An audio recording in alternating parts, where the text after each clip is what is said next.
Notre question est la suivante. Pourquoi tant de communion entre les croyants est-elle discréditée à notre époque? Pourquoi y a-t-il tant de discorde et non une véritable communion de l'esprit parmi ceux qui se disent croyants à notre époque?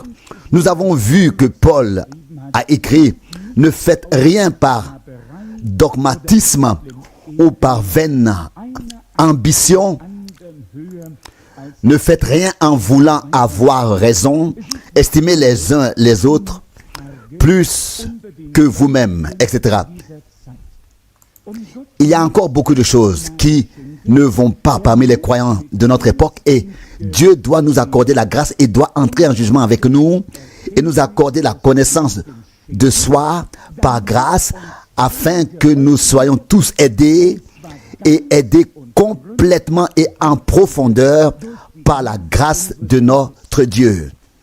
Si la communion entre les croyants est interrompue, s'il y a des dissensions et toutes sortes de choses, il faut en trouver la cause quelque part. Nous savons qu'au début ou avant la chute, les hommes étaient en communion entre eux dans une harmonie divine et qu'ils étaient en communion avec Dieu. La discorde, la détresse, la misère ne sont apparus qu'après la chute de l'homme.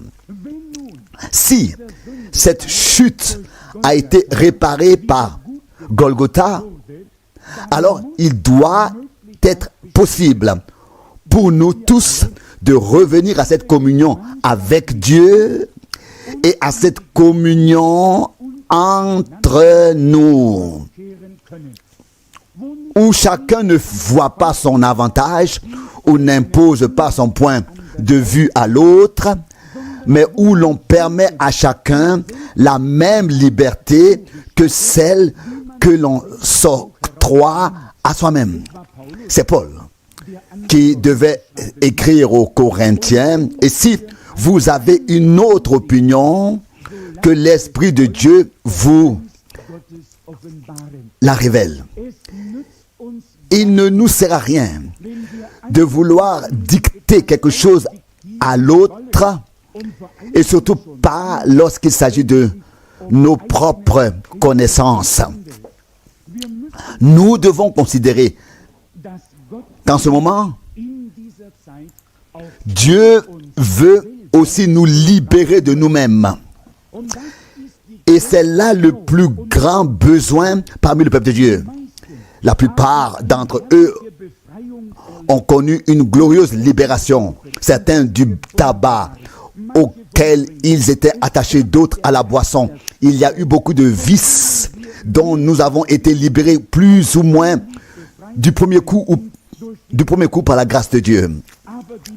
Mais la libération de nous-mêmes, de notre propre moi, de notre propre volonté, de notre devoir d'appliquer quelque chose, de vouloir valoir quelque chose, c'est une chose difficile. Mais l'heure et le temps sont venus de mettre la hache à la racine des arbres, de ne pas simplement essayer de faire quelque chose par le haut, mais de commencer, de reconnaître, que le vieil homme est mort avec Christ et que maintenant nous ne vivons plus pour nous-mêmes, mais que Christ lui-même vit en nous. Et qu'il pourrait y avoir une atmosphère agréable autour de nous.